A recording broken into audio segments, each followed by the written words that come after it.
Alors, ce que l'on avait décidé, suite probablement à la présentation que j'avais faite lors des journées Guérité, c'était de refaire un point sur l'étude Coronado, l'étude multicentrique française Coronado, et puis de manière un petit peu plus générale, d'ouvrir les questions sur la problématique de diabète et Covid-19, qui continue de nous agiter un peu, même si, alors je ne connais pas la situation épidémique au Luxembourg, mais en France, c'est en train de se calmer un petit peu, mais on a eu une vague là assez importante, mais heureusement avec une symptomatologie bien moins importante qu'au début de la pandémie.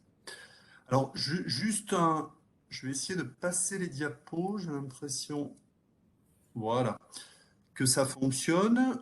Je n'ai pas de lien d'intérêt hein, avec cette présentation, si ce n'est de vous rappeler que l'étude Coronado a reçu des dons de la part de certaines sociétés dans le contexte un peu d'urgence de mise en place au printemps 2020.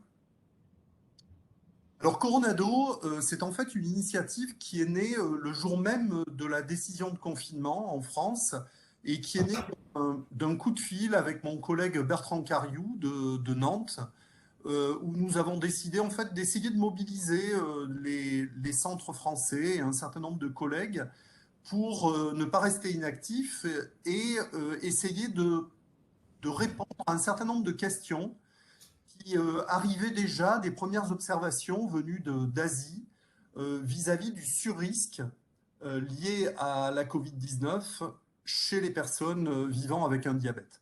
Donc, nous avons mis en place cette étude Coronado pour coronavirus SARS-CoV-2 and diabetes outcomes. Et vous voyez que cette étude avait en fait deux objectifs. Un objectif tout d'abord descriptif qui était de voir finalement quelles étaient les spécificités des personnes diabétiques hospitalisées pour Covid-19 en France lors de cette première vague de la pandémie.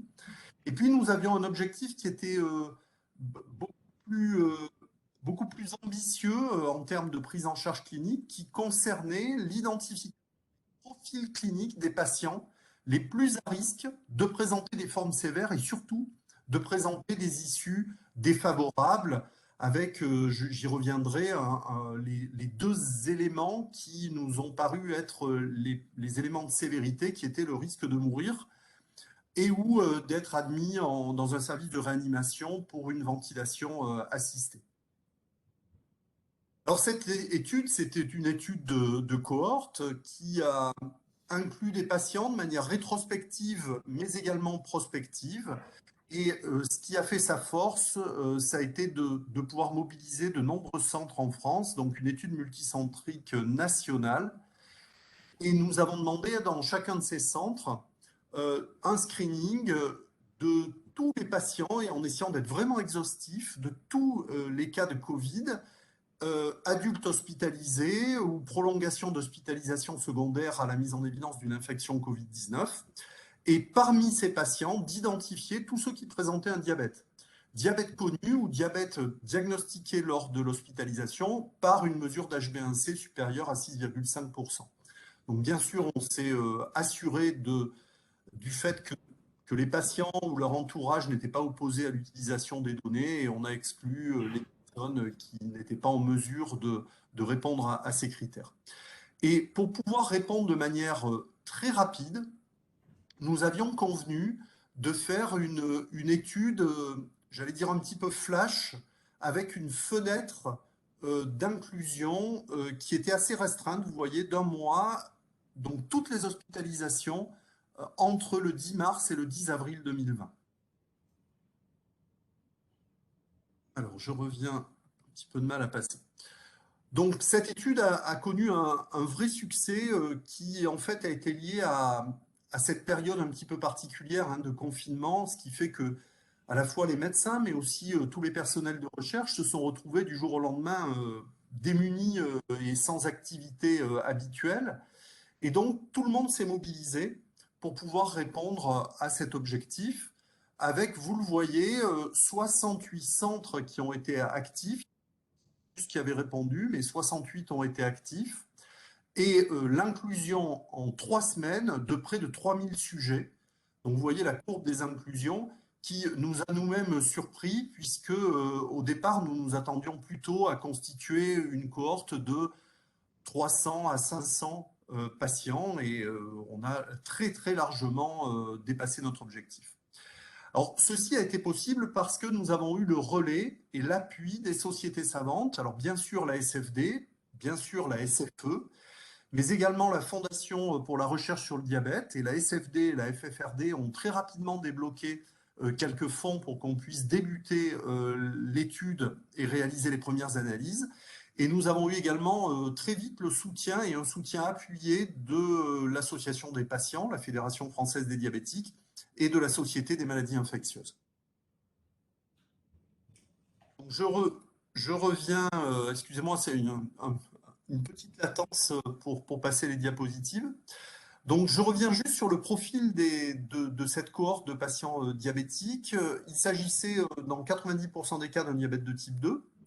L'âge moyen des patients lors de l'inclusion était de 70 ans, avec une prédominance masculine assez nette, 64% d'hommes, une ancienneté de diabète de 11 ans, 40% présentaient une obésité. Vous voyez que le taux d'HbA1c moyen à l'admission était de 7,7%, et nous avions grosso modo 40% des patients qui présentaient soit des complications microvasculaires, soit des complications macrovasculaires.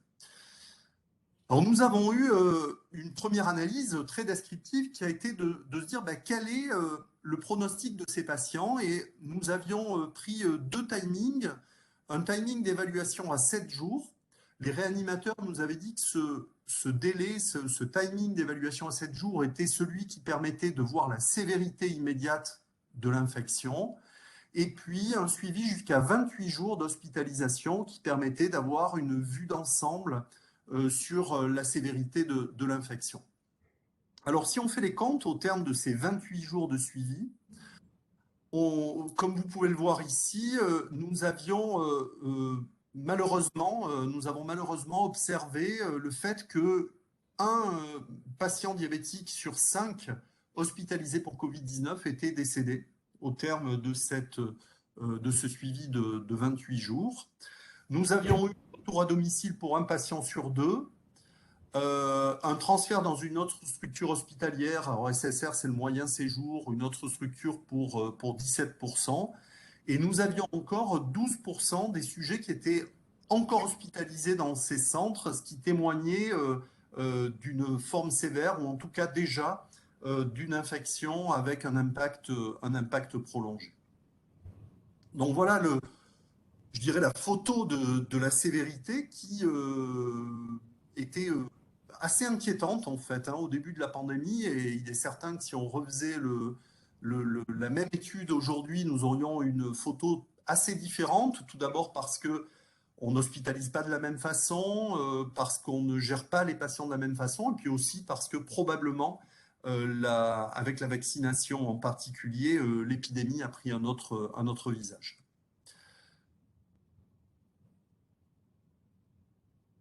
Alors, ce que l'on a ensuite essayé de faire, et je vous ai dit que c'était notre deuxième question, notre question un petit peu plus ambitieuse, cela a été de déterminer des facteurs prédictifs. Alors, tout d'abord, des facteurs prédictifs de sévérité précoce de l'infection, et pour cela, nous avons pris un critère combiné qui associait le risque de décès ou le risque d'être intubé dans les 7 premiers jours d'hospitalisation. Alors, on a pu lister comme ça tout un tas de facteurs qui, en analyse univariée, étaient associés à ce surrisque. Et quand on fait le bilan en analyse multivariée ici, vous voyez que les critères qui étaient associés à cette sévérité précoce étaient à la limite de la significativité l'IMC. Le traitement préalable par statine, on n'a pas pu l'expliquer, j'y reviendrai, qui était plutôt associé à un surrisque. Et puis des critères de sévérité à l'admission avec une dyspnée, une sévérité biologique avec ici des transaminases élevées, ou une thrombopénie ou une CRP plus élevée. Et puis nous avons identifié un seul facteur de bon pronostic qui était en fait le traitement préalable par metformine. Donc j'y reviendrai un petit peu dans la discussion, mais c'est un élément qui d'emblée sur cette sévérité précoce était déjà sortait de manière significative. On a été un tout petit peu surpris au départ de ne pas voir apparaître les critères d'équilibre glycémique. Et en particulier, nous avons observé l'absence d'impact de la valeur d'HbA1c à l'admission ou dans les semaines précédant l'admission. Et vous voyez que à 7 jours, si l'on regarde le critère composite de sévérité ou si l'on regarde le risque de décès, eh bien, le taux d'HbA1c à l'admission n'avait aucun impact. Au contraire, le taux de glycémie à l'admission était, lui, corrélé à la sévérité précoce, que l'on utilise le critère composite ou qu'on le regarde uniquement le risque de décès. Et finalement, la conclusion de cette observation était de se dire que lorsqu'on est hospitalisé, on est déjà dans des situations de Covid relativement sévères, et cette glycémie à l'admission est un témoin biologique supplémentaire de sévérité, comme peuvent l'être les autres paramètres biologiques que je vous ai montrés juste auparavant. Alors, on a regardé le critère composite à J7, marqueur de sévérité précoce, et on a regardé à J28 un marqueur plus intégré, qui est la mortalité. Alors, marqueur plus intégré parce que on sait très bien que certains facteurs font que sur des durées un petit peu plus longues, le recours à l'intubation, à l'admission en réanimation va être pondéré en fonction des comorbidités, de l'âge des sujets. Et il nous a semblé préférable d'utiliser la mortalité comme facteur de sévérité sur l'ensemble de la durée de suivi. Alors la mortalité, nous avons identifié des facteurs très associés et prédictifs de ce risque de décès, avec bien sûr l'âge, ce n'est pas une surprise, plus spécifique du diabète, l'existence de complications microvasculaires, et nous avons fait un mix en fait de l'ensemble des complications microvasculaires, rétiniennes, rénales, mais également neuropathiques. Le fait d'avoir un traitement préalable par insuline, qui était en fait corrélé à la sévérité de la présentation phénotypique des patients diabétiques. Et puis les marqueurs de sévérité de l'infection, toujours les mêmes, la dyspnée, la cytolyse hépatique, l'hyperleucocytose et l'augmentation de la CRP. Et vous voyez qu'on retrouve dans les facteurs associés à une meilleure survie toujours cette notion de traitement par metformine, ce qui est un point qui aussi nous a un petit peu interpellés. Partant de là, nous avons voulu essayer d'affiner, au-delà de nos objectifs principaux pour lesquels l'étude avait été dessinée et mise en place, et nous avons réalisé un certain nombre d'analyses exploratoires, et nous en sommes aujourd'hui à une douzaine d'articles publiés ou en cours de publication à partir de cette cohorte. Et nous avons fait une première analyse. Alors, celle-ci, elle était vraiment demandée de manière express par l'association des patients. Le but était de savoir quel était l'impact pour les personnes avec un diabète de type 1. Et nous avons observé, en particulier sur la sévérité précoce et la mortalité à J7, était une moindre incidence de cet événement fatal chez les patients avec diabète de type 1 par comparaison aux patients avec diabète de type 2. Donc nous avions fait vraiment un travail extrêmement précis puisque nous avons repris tous les cas de diabète de type 1 pour vérifier qu'il s'agissait bien, au-delà de la déclaration, nous les avons tous fait vérifier pour vérifier qu'il s'agissait bien de diabète de type 1 et pas d'une erreur de diagnostic étiologique.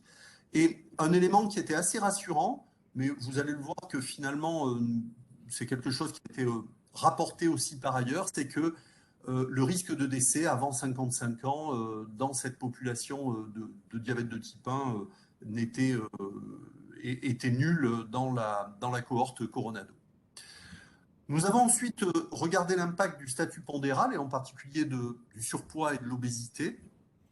Et sur cette sévérité sévère de l'infection, nous avons vu que le fait d'avoir un surpoids ou une obésité majorait le risque d'être intubé ou d'être décédé durant les 7 premiers jours d'hospitalisation, mais que ce surrisque lié à l'obésité n'était perceptible que chez les sujets de moins de 75 ans.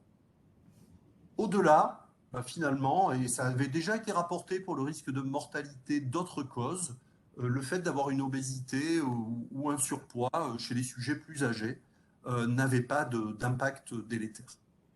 Nous nous sommes également intéressés aux différences liées au sexe, pour lesquelles il y avait quelques données, mais assez parcellaires. Et ce que nous avons vu, c'est que les femmes ont une sévérité précoce qui est atténuée par rapport à celle des hommes, mais que lorsque l'on regardait la mortalité au terme du suivi à J28, il n'y avait pas de différence significative entre les hommes et les femmes, contrairement à ce qui était rapporté dans la population générale. Et donc nous avons émis l'hypothèse du fait que le statut diabétique était susceptible de gommer un petit peu cet effet protecteur observé chez les femmes dans la population générale. Et puis un dernier article, je vais vous montrer ça avec un tout petit peu plus de détails, euh, vraiment spécifique sur les complications microvasculaires, puisque comme je vous l'ai montré, nous avons vu que l'existence de complications microvasculaires était indépendamment associée au risque de décès à J28.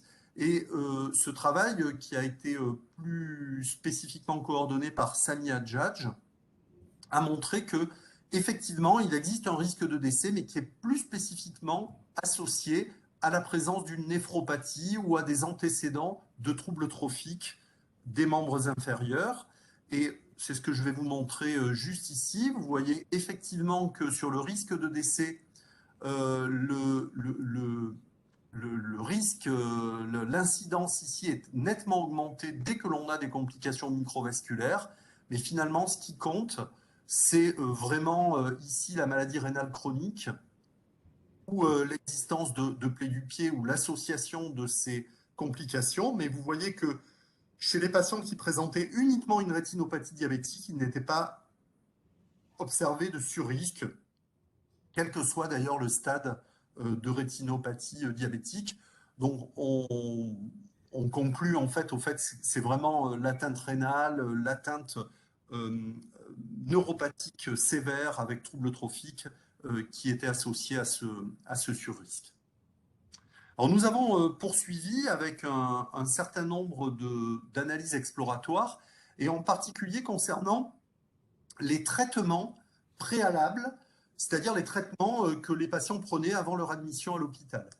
Et nous avons fait une analyse spécifique pour la metformine, mais avec une approche parfaitement contrôlée, avec, que certains d'entre vous probablement connaissent, qui est ce qu'on appelle le propensity score matching. Donc on fait un score de propension qui fait qu'en fait, au lieu de faire des ajustements classiques, on va essayer d'équilibrer nos populations pour tous les facteurs qui peuvent interférer avec l'événement que l'on va regarder. Donc, par exemple, pour la metformine, on sait très bien que le niveau de fonction rénale va être différent chez les utilisateurs et non-utilisateurs. On essaie de rééquilibrer les populations pour un certain nombre de paramètres, dont la fonction rénale, par exemple. Et lorsqu'on a appliqué ce score de propension, on s'est rendu compte que on maintenait chez les utilisateurs de metformine euh, une protection avec, vous le voyez, une réduction de mortalité qui était de l'ordre de 25 à 30%. Donc, quelque chose qui restait cohérent et consistant, significatif, après ces différents types d'ajustements. Et ce qui est intéressant, c'est que lorsqu'on a publié ce résultat, une autre cohorte plus large aux États-Unis a retrouvé des résultats identiques. Alors, il y a eu beaucoup d'excitation à ce moment-là. On était au moment de l'été 2020. Il a même été discuté la mise en place d'essais d'intervention avec la metformine. Et puis, le soufflet est un petit peu retombé parce que ce type d'essai est vraiment très difficile à mettre en œuvre. Et puis, le maintien de la metformine en hospitalisation n'était pas si évident que ça à conduire compte tenu de l'instabilité à la fois respiratoire, mais aussi de l'impact sur la fonction rénale de l'infection. Certaines études avaient aussi suggéré un effet protecteur des inhibiteurs de DPP4. En fait, nous n'avons absolument rien vu et j'en profite pour faire un petit hommage à mon ami, notre ami Ronan Roussel, qui malheureusement nous a quittés en début d'année et qui avait coordonné ce travail il y a un an et demi, sur lequel on avait travaillé ensemble. Pour les statines, un résultat un peu surprenant, avec effectivement un surrisque de mortalité observé qui n'a pas été validé dans d'autres études. On a essayé de comprendre un petit peu mieux, mais on n'a pas trouvé d'explication, que ce soit dans les profils de patients ou dans certaines observations biologiques. Donc pour l'instant, on n'a aucune certitude sur cet aspect délétère. Et puis plus récemment, l'équipe de Montpellier, avec en particulier Ariane Sultan, a réalisé un nouveau travail qui a été publié dans DOM sur l'effet de la vaccination antigrippale préalable, puisque là aussi, il avait été évoqué la possibilité que le fait d'être vacciné contre la grippe pouvait entraîner euh, une éducation de l'immunité qui aurait eu un effet protecteur vis-à-vis de la sévérité de la Covid-19. Et en fait, on a observé absolument aucun effet entre les patients qui étaient vaccinés ou non préalable. Donc, on a un tout petit peu poussé récemment ces études exploratoires et je vais juste vous montrer une étude qui est actuellement soumise. Nous avons actuellement une démarche qui a été de pooler nos données avec en particulier nos collègues anglais, enfin de Grande-Bretagne, mais également une équipe de la région de New York aux États-Unis. Donc nous avons deux ou trois travaux qui sont en cours dans ce sens et celui-ci est soumis actuellement. Alors je vous montre uniquement les données issues de Coronado, mais la question en fait était de se dire est-ce que l'origine ethnique des personnes avec un diabète a un impact sur leur susceptibilité aux formes sévères? Et vous voyez on a pris pour référence les personnes qui étaient d'origine européenne, en sachant que là aussi on a eu une fenêtre assez particulière au moment du début de l'épidémie, puisqu'on nous a autorisé à collecter ces données sur l'origine ethnique. Alors vous savez qu'en France, la commission qui veille à l'utilisation des données refuse en général que l'on collecte ce type de données. Et ce que l'on a vu, c'est qu'en fait, il n'y avait pas du tout de surrisque sur les populations qui n'étaient pas d'origine européenne, même une tendance à avoir moins de formes sévères. On avait pris le critère composite ici. Et ce que l'on a vu, c'est que pour les personnes qui sont d'origine afro-caribéenne, alors qui étaient en particulier hospitalisées les départements d'outre-mer, mais aussi dans les régions de France métropolitaine, ben, il n'y avait absolument aucun surrisque et c'était la même chose pour les personnes originaires d'Asie. Et on a même observé, vous le voyez, un pronostic qui était un peu meilleur chez les personnes originaires du Moyen-Orient, mais surtout d'Afrique du Nord, pour le territoire français. Et donc on avait une réduction sur ce critère de sévérité, ce qui n'était pas le cas en Grande-Bretagne et aux États-Unis. Donc cet article est soumis actuellement dans une revue internationale. Donc voilà toute une première partie en fait que l'on a effectuée en nous concentrant sur l'analyse uniquement de la population des personnes avec un diabète. Et on a, dans un second temps, reposé les questions de manière différente, et en particulier en se demandant ce que le statut diabétique apportait spécifiquement au risque de développer une forme sévère de Covid-19, et plus particulièrement ce que le statut diabétique apportait indépendamment des comorbidités qui lui sont peut-être plus fréquemment associées que dans la population générale. Alors, on s'est appuyé là-dessus sur quelques données qui arrivaient de grands registres épidémiologiques que je vais prendre un exemple ici, qui confirmaient ce risque majoré de développer une forme sévère par rapport à la population non diabétique. Alors, je prends un exemple parce que c'est le plus je dirais, le plus impressionnant, ce sont nos collègues d'Écosse qui ont en fait fait une analyse à partir de l'ensemble des données de santé de la population écossaise. Donc, près de 5 millions et 500 000 personnes de la population écossaise, incluant 320 000 personnes avec un diabète déclaré, à peu près 6% de la population. Et ils ont regardé le risque de présenter une forme sévère, soit de décès, soit d'être admis dans un service de réanimation entre mars et juillet 2020. Donc on est à peu près sur la même période de la première vague de l'épidémie.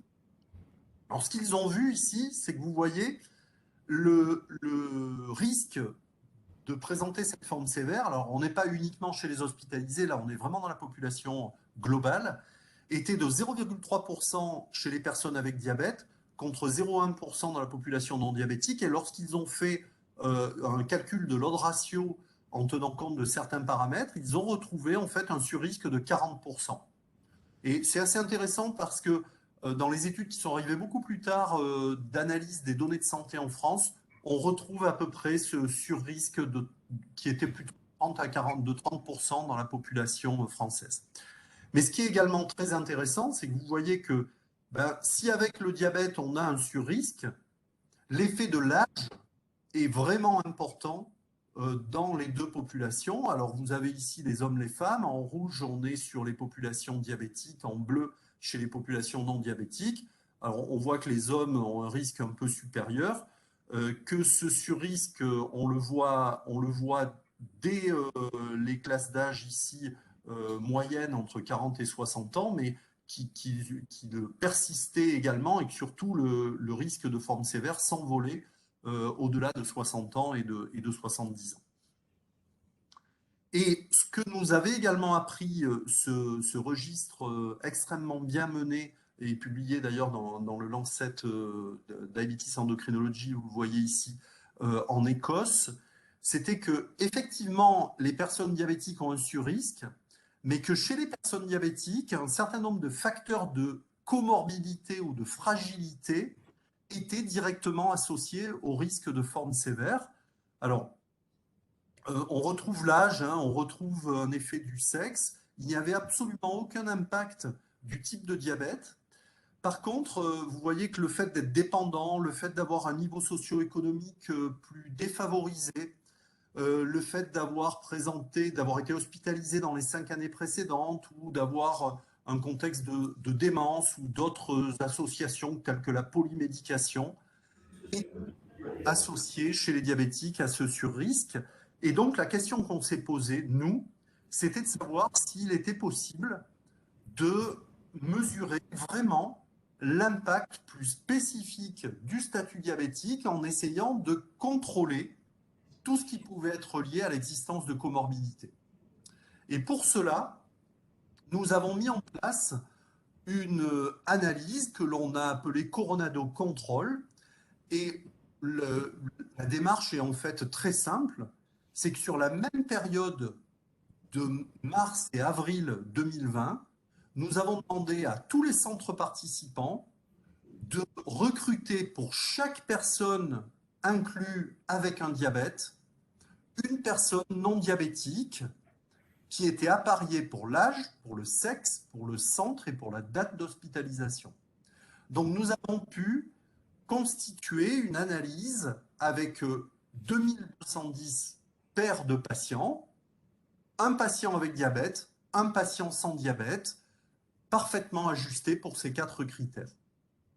Alors on est sur une répartition en termes d'âge, de sexe qui est parfaitement identique. Un âge, vous le voyez, près de 70 ans, 36% de femmes. Et sans surprise, on a observé que pour certains facteurs, comme l'obésité, comme l'existence d'une hypertension artérielle, ou certaines comorbidités, les maladies cardiovasculaires, rénales ou hépatiques, nous avions une prévalence plus importante chez les personnes avec diabète que chez les personnes sans diabète.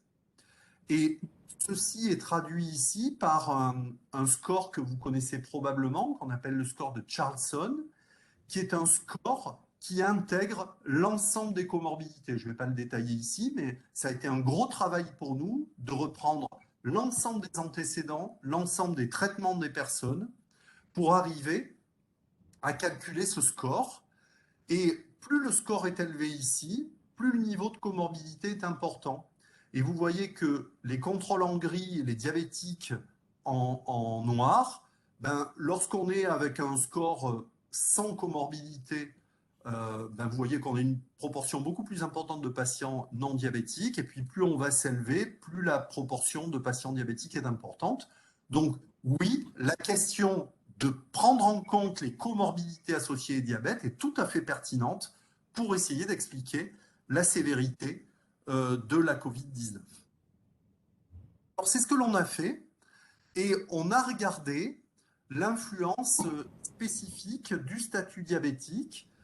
Alors tout d'abord, ici, en comparant l'incidence des différents événements chez les personnes non diabétiques et chez les personnes diabétiques. Alors vous voyez que si on prend par exemple à 7 jours le critère composite ici, nous avions une incidence de 21,8% chez les non diabétiques, 28,9% chez les diabétiques. Donc un odds ratio quand on ajuste uniquement sur l'âge de 1,43. Si on prend le décès, 5,79%, donc on avait, vous voyez, un risque majoré de 68% ici chez les diabétiques avec ajustement sur l'âge. Et si on se mettait à 28 jours, les autres ratios étaient ici, vous voyez, de 1,31 pour le critère composite et de 1,27 pour la mortalité, tout cela étant significatif. Et ce que l'on a fait, c'est que nous avons repris ces données, mais cette fois-ci en les ajustant sur tous les paramètres qui permettaient de prendre en compte la comorbidité. Alors nous avons pris l'âge, mais nous avons également pris en compte donc, le statut diabétique, ça a été demandé par les reviewers, mais également l'IMC, le fameux score de Charlson, mais également les paramètres à l'admission de sévérité, qu'ils soient cliniques ou biologiques. Et ce que nous avons vu, c'est que lorsqu'on regarde à 7 jours, eh bien, même en ajustant sur ces paramètres, le fait d'être diabétique est associé à une sévérité précoce accrue, que l'on regarde le critère composite ici, avec une majoration de risque de 42%, ou la mortalité avec une augmentation de 44%. Et lorsqu'on regardait à 30 jours, nous avions toujours une augmentation significative de risque avec une majoration de 30% sur le critère composite, mais vous voyez sur la mortalité, un odds ratio à 1,19, mais pour lequel nous perdons la significativité ici. Ce qui veut dire en fait que, eh bien, effectivement, il y a un surrisque associé au fait d'être diabétique, et le risque de mortalité à terme est quand même associé de manière très importante aux comorbidités que l'on rencontre avec le diabète. Et ceci, vous le voyez ici parfaitement illustré avec l'impact de l'âge.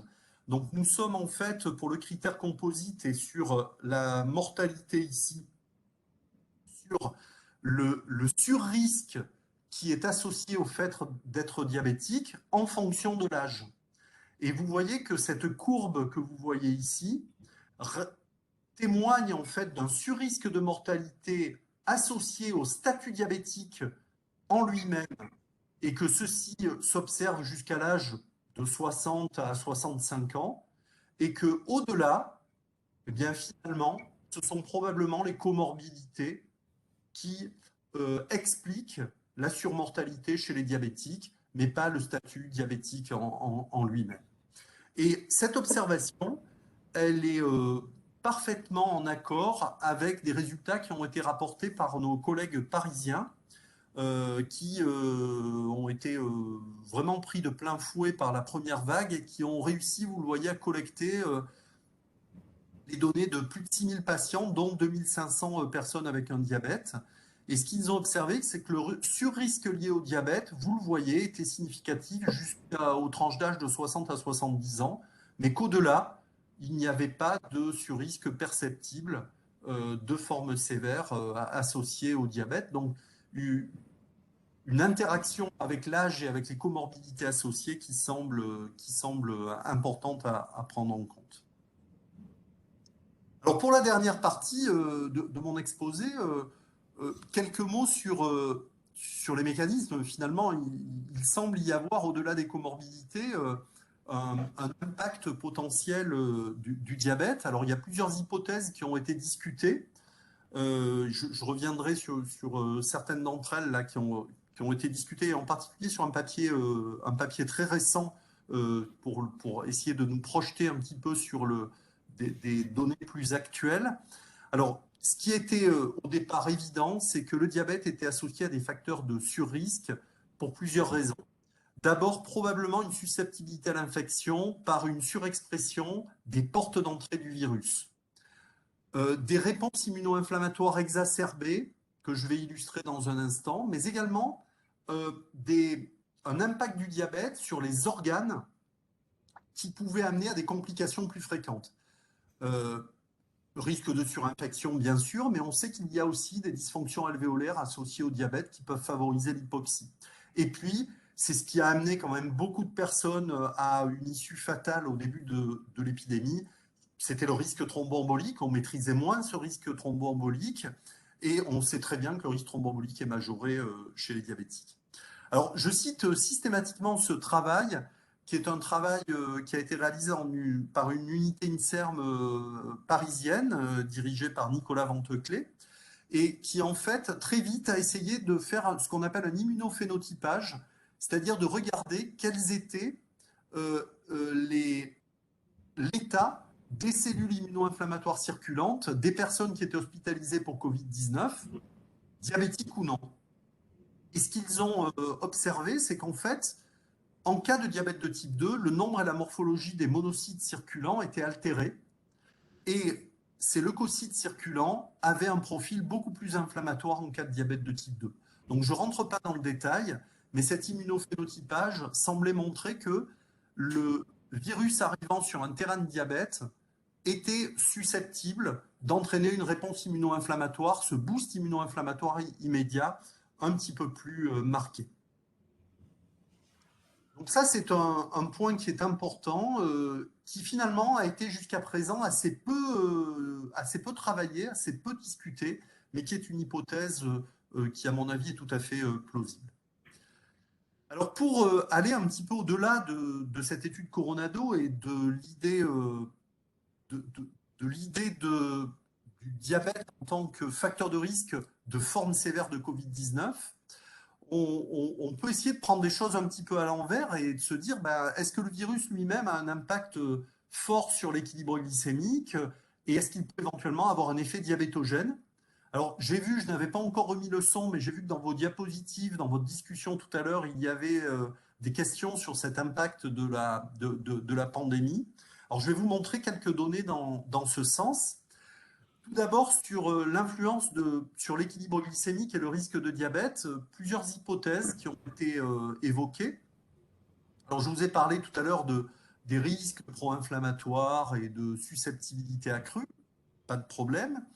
Mais la question est de savoir si le virus en lui-même peut avoir un impact sur les régulations euh, glycémiques. Et il y a plusieurs hypothèses qui ont été avancées.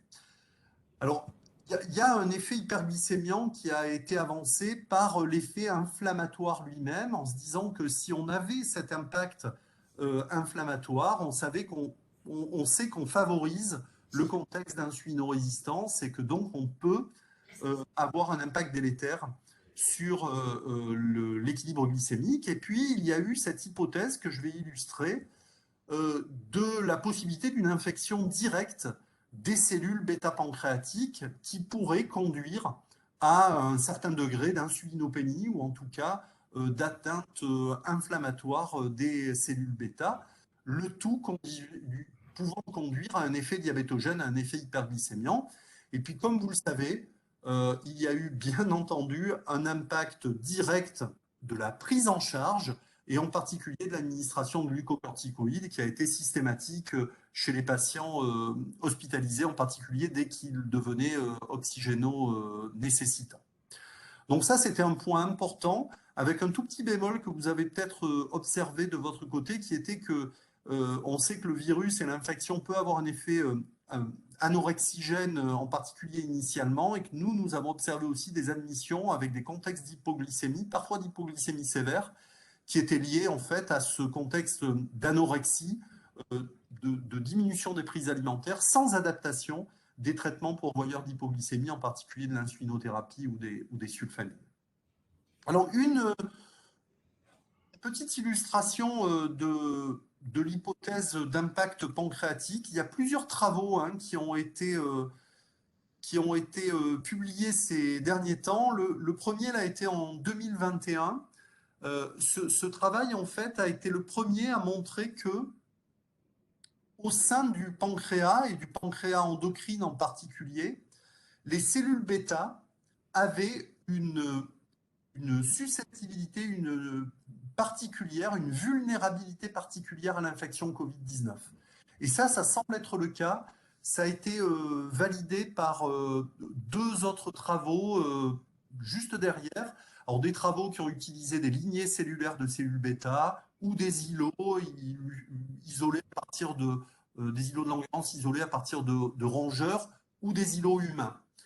Voilà. Les études ensuite euh, sont un petit peu contradictoires sur l'impact délétère et la destruction des cellules bêta.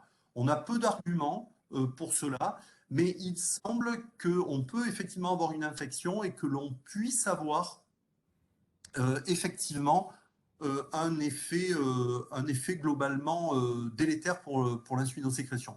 Il y a un papier très récent que je ne vous montre pas, mais qui a aussi pris du plasma en fait de personnes infectées et qui, en le mettant sur des îlots, a montré qu'il pouvait y avoir un effet délétère juste par euh, effet endocrine et effet des cytokines inflammatoires contenues dans le plasma de ces patients.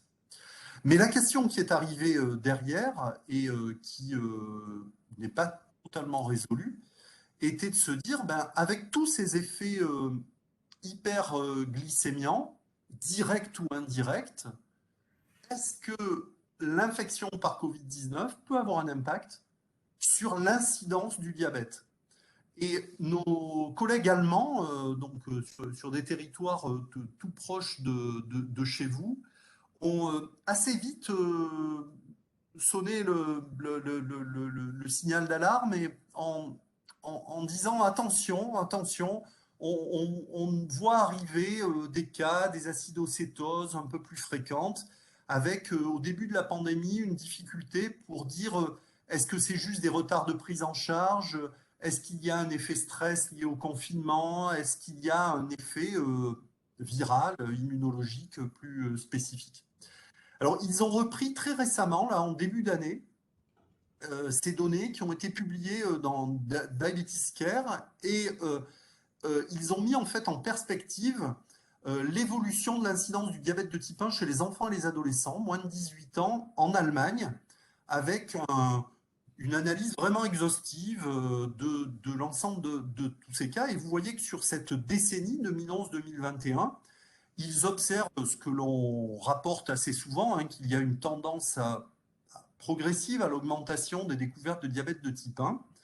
Mais vous voyez que pour 2020 et 2021, on a une tendance quand même à une augmentation assez significative. Et ça, ils le disent aujourd'hui avec un petit peu plus de force.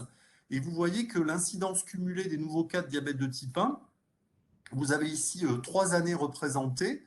Euh, vous avez ici en noir 2018, en bleu 2019, en rouge 2020, et ils ont fait le début de 2021 en fait ici en vert, et vous voyez que l'incidence est quand même nettement majorée. Et ce qu'ils ont fait, c'est qu'ils ont mis en parallèle les pics d'incidence de diabète de type 1 et les vagues de l'épidémie de Covid-19. Et en fait, ils le suggèrent, ils disent qu'ils ont observé en fait des pics d'incidence de diabète de type 1 survenant à peu près 3 mois après les pics d'épidémie.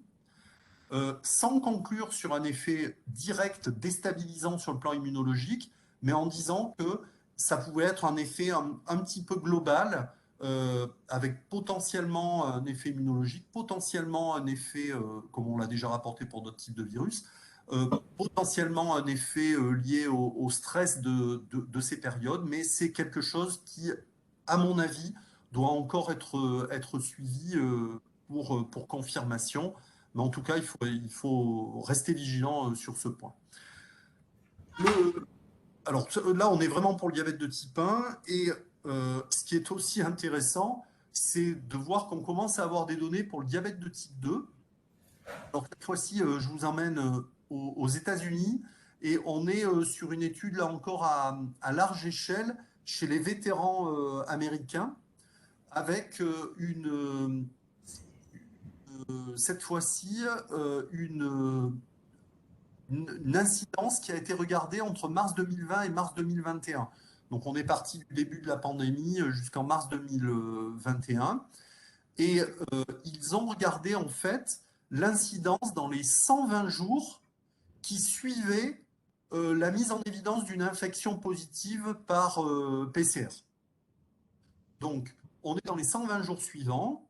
Ils ont regardé ici chez l'ensemble des personnes qui avaient été diagnostiquées positives et ils se sont rendus compte que chez les hommes et pas chez les femmes, il y avait une augmentation de l'incidence, vous voyez, avec un odds ratio à 2,56 de la découverte d'un diabète de type 2 après une infection par Covid-19, par comparaison aux personnes qui étaient testées et qui étaient négatives.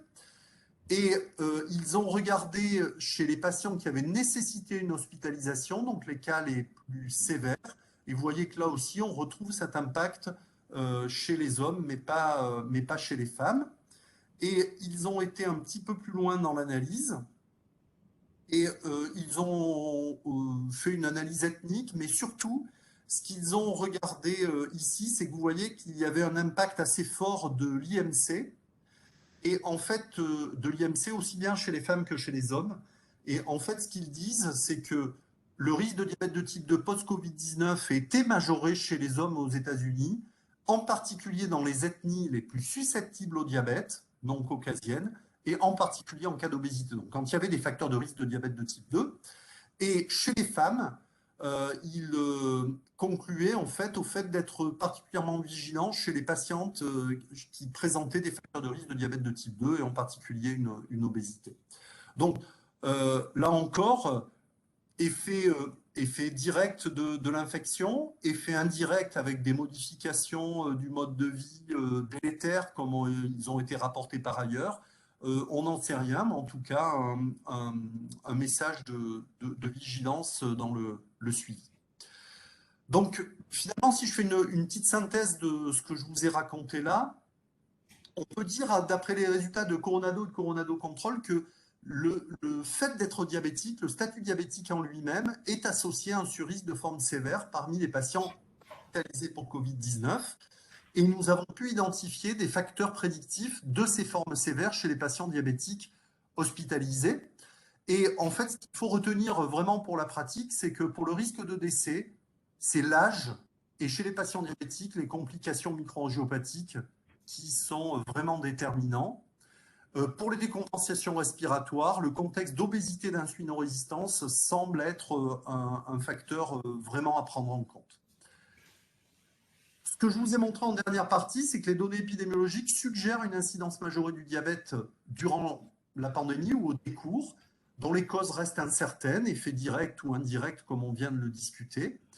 Mais ce qui est certain, c'est que les choses sont mouvantes et que à partir de Coronado, Coronado commence à être un petit peu ancien, un petit peu dépassé sur certains aspects, puisqu'il s'agit d'études observationnelles avec des méthodologies qui sont un petit peu limitées. Puis surtout, une des limites, c'est que finalement, on s'est intéressé beaucoup aux premières vagues de l'épidémie et que à ce jour, on a très peu de données, ça commence juste à sortir en ce qui concerne des données qui prennent en compte l'influence des nouveaux variants l'évolution des prises en charge et le statut vaccinal.